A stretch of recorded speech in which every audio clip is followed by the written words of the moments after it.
Shalom pemirsa CBN Indonesia semua.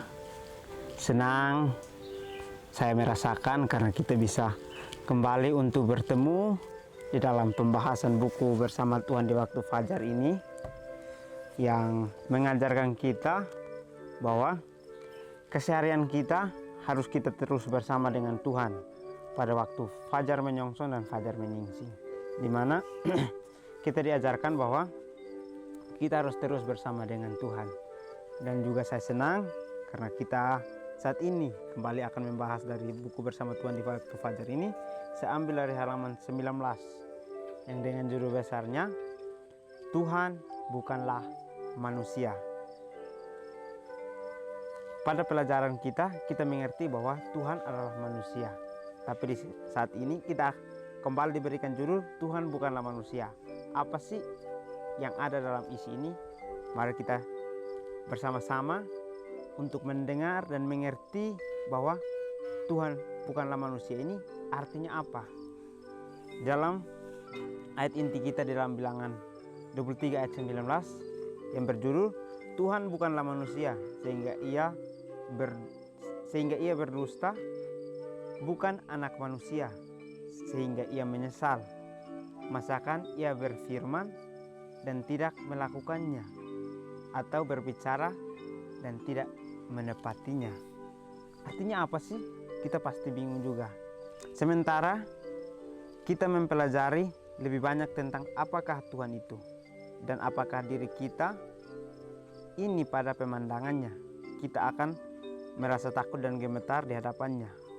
Jadi kita kalau menganggap Tuhan adalah manusia, maka kita seringkali akan terus melukainya.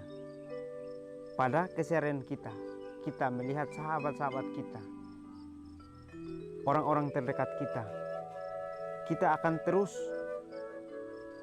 melakukan pendustaan di dalam hati mereka dan kita akan membuat mereka kesal. Tapi di sini kita akan membahas Tuhan bukanlah manusia, di mana Dia melakukan sesuatu atau melakukan pendustaan bukan anak manusia sehingga ia menyesal, di mana dia masuk ke bait suci, dia diakui adalah manusia, tapi karena sifatnya yang amat mulia, dia terus melakukan kemuliaan itu. Dan pada saat dia sudah masuk, pasti ada rasa sesal juga kalau menurut pemikiran saya, di mana dia melakukan itu, dia sudah merasakan ia berfirman dan juga tidak melakukannya, atau dia berbicara dan tidak menepatinya. Bukan saja begitu, tapi Tuhan bukan manusia yang artinya dia berfirman maka dia akan menepatinya. Semuanya itu dia akan menepati atau menjawab semuanya itu. Sementara kita mempelajari lebih banyak tentang Tuhan itu dan kita melihat akan pemandangan dia, kita akan merasa takut dan gemetar di hadapannya, karena kita mengetahui bahwa dia adalah orang yang sangat sempurna. Sempurna dalam arti dia 100% manusia dan 100% Tuhan, yang tidak bisa jatuh begitu saja dalam penggodaan. Dia atau Yesus tunjukkan kepada para pendengarnya pemerintah dalam alam semesta dengan nama yang baru, Bapa kami. Dia ingin supaya mereka memahami betapa lemah lembutnya hati Tuhan yang merindukan mereka. Dia ajarkan bahwa Tuhan memelihara setiap jiwa yang sesat. Seperti Bapa sayang kepada anak-anaknya, demikian Tuhan sayang kepada orang-orang yang takut akan Dia. Di sini Yesus tunjukkan kepada kita semua para pendengarnya, atau semua pendengar di alam semesta ini, dengan nama yang baru, yaitu Bapa kami, adalah panggilan kepada Bapaknya. Dia atau Tuhan ini ingin supaya kita memahami betapa lemah lembutnya hati Tuhan yang merindukan akan kita semua. Diajarkan kepada kita bahwa Tuhan setiap hari menolong orang-orang yang sesat atau jiwa-jiwa yang sesat, seperti Bapa yang selalu sayang kepada anak-anaknya. Demikian Tuhan sayang kepada orang-orang yang takut akan Dia. Kalau di dalam keluarga, orang tua selalu melindungi akan anaknya untuk tidak melakukan hal ceroboh. Begitupun dengan Tuhan, Dia akan sayang kepada semua pengikutnya karena mereka takut akan Dia untuk tidak melakukan dosa. Tapi pada saat kita takut kepada Dia, jangan kita memikirkan bahwa pada saat kita takut kepada Dia, kita sudah dianggap adalah anak Tuhan. Tapi pada saat kita takut kepada Dia, kita juga harus mempraktekkan apa yang kita dengar, apa yang kita lihat, apa yang kita rasakan dalam kehidupan kita. Konsepsi yang demikian tidak pernah diberikan oleh suatu agama kecuali oleh Alkitab. Jadi pemahaman ini tidak pernah diberikan oleh suatu agama atau sesuatu perkumpulan dari agama, tapi hadir hanya dalam konsep Alkitabiah, di mana Alkitab mengajarkan kepada kita bahwa kita disayang oleh Bapa Pencipta. Kekafiran mengajarkan kepada manusia supaya melihat yang maha tinggi sebagai suatu objek yang harus ditakuti ketimbang untuk dikasihi. Dewa pemurka yang perlu ditentramkan oleh korban-korban ketimbang Bapa yang mencurahkan karunia kasih kepada anak-anaknya. Malah orang Israel telah menjadi sangat buta terhadap ajaran berharga dari para nabi mengenai Tuhan, sehingga penyataan kasih kebapaannya menjadi satu pelajaran asli, suatu pemberian baru kepada dunia. Jadi kita diajarkan sesuatu konsep yang sangat mulia ya, di mana konsep itu adalah konsep Alkitabiah. Karena pada saat kita diberikan suatu ilham, maka itu adalah ilham yang kita dapatkan dari Alkitabiah, bukan ilham yang kita dengar dari pendengaran kita. Jadi Dia mengajarkan kepada kita kekafiran kepada manusia supaya melihat yang lebih tinggi sebagai objek yang harus kita takuti. Kita melihat kepada salib bahwa inilah contoh yang benar harus kita ikuti dan kita takuti untuk tidak melakukan hal kejahatan. Dewa pemurka yang tentang oleh korban-korban ketimbang Bapa yang mencurahkan karunia kasih kepada anak-anaknya. Jadi Dia menyalibkan dirinya untuk mengampuni kita dan memberikan ketentraman dari korban-korban dosa yang kita sudah lakukan, di mana Dia mengampuni kita supaya kita tidak melakukan hal yang sama lagi.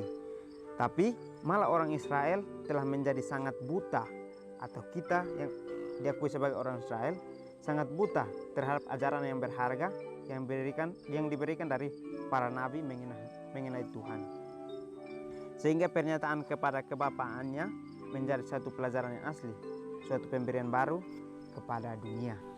Orang-orang Yahudi menganggap bahwa Tuhan mengasihi orang-orang yang melayani Dia sesuai pandangan mereka, yaitu memenuhi tuntutan-tuntutan para rabi, dan selain itu semua penduduk dunia berada dalam amaran dan kutuk. Bukan demikian, kata Yesus, seluruh dunia yang baik dan yang jahat berada dalam cahaya matahari kasih. Jadi orang-orang Yahudi menganggap bahwa Tuhan mengasihi hanya kepada orang-orang yang melayani Dia sesuai dengan pandangan mereka. Tapi di sini dikatakan bahwa Tuhan mengasihi semua, yaitu memenuhi tuntutan-tuntutan para rabi, dan selain itu semua penduduk dunia berada dalam amaran dan kutuk. Jadi yang artinya adalah kita penduduk di bumi yang sangat berdosa, kita diamarkan bahwa kita sedang berada dalam amarah dan kutuknya. Tetapi bukan demikian kata Yesus, yang artinya seluruh bumi yang baik dan jahat berada dalam cahaya matahari kasih-Nya, yang artinya adalah kita semua yang baik dan yang jahat, Tuhan melindungi kita. Dia memberikan kita cahaya kasih melalui matahari kasih-Nya. Dia menaungi kita supaya kita merasakan bahwa dengan keberadaan kita yang melakukan dosa, Tuhan masih mencintai kita. Dia masih mengasihi kita untuk kembali dan bertobat. Tuhan tidak memperlakukan kita sama seperti manusia fana memperlakukan sesamanya. Pikirannya adalah pemikiran kemurahan, kasih, dan kasih penuh belas kasihan.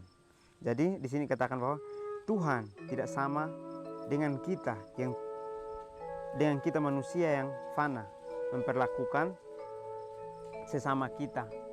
Yang artinya adalah kita seringkali melakukan sesama kita itu membuat mereka atau berdusta kepada mereka, membuat mereka menyesal, dan mereka berpikir bahwa apa yang kita katakan itu adalah kosong dan kita tidak akan menepatinya.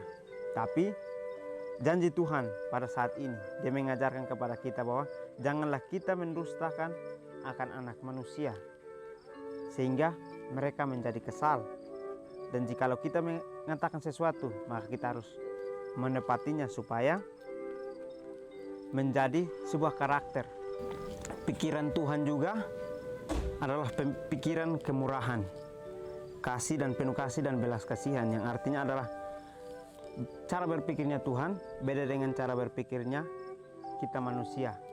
Pikirannya adalah pemikiran kemurahan dan kasih, dan yang penuh dengan belas kasihan, yang artinya adalah mempunyai satu tabiat yang erat dengan Tuhan yang mencontohkan kepada kita supaya kita turuti itu. Jadi inilah yang dapat saya sampaikan, biarlah kita mengerti bahwa Tuhan bukanlah manusia.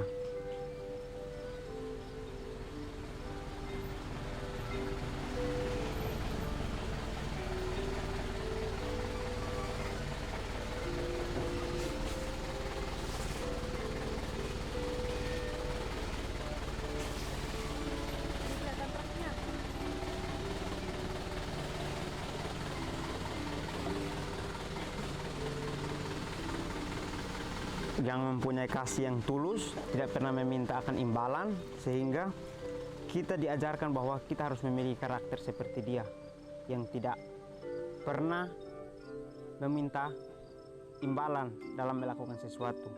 Jadi apa yang kita katakan berarti kita harus tepati, dan juga jangan kita berdusta dan membuat sesal akan orang lain. Tapi marilah kita bertutur kata dengan baik sebelum kita mengatakan kepada orang. Kita berpikir dulu untuk mengatakan itu apakah menyakiti atau tidak. Jadi biarlah ini dapat menguatkan akan iman batin kita, supaya kita terus bekerja bersama di dalam pelayanan ini. Kita memiliki karakter seperti Tuhan supaya bisa membangun akan kerohanian kita dan memiliki cara pandang yang berbeda dari orang-orang yang belum mengenal Tuhan. Biarlah ini dapat saya sampaikan. Kiranya Tuhan Yesus memberkati kita semua. Amin.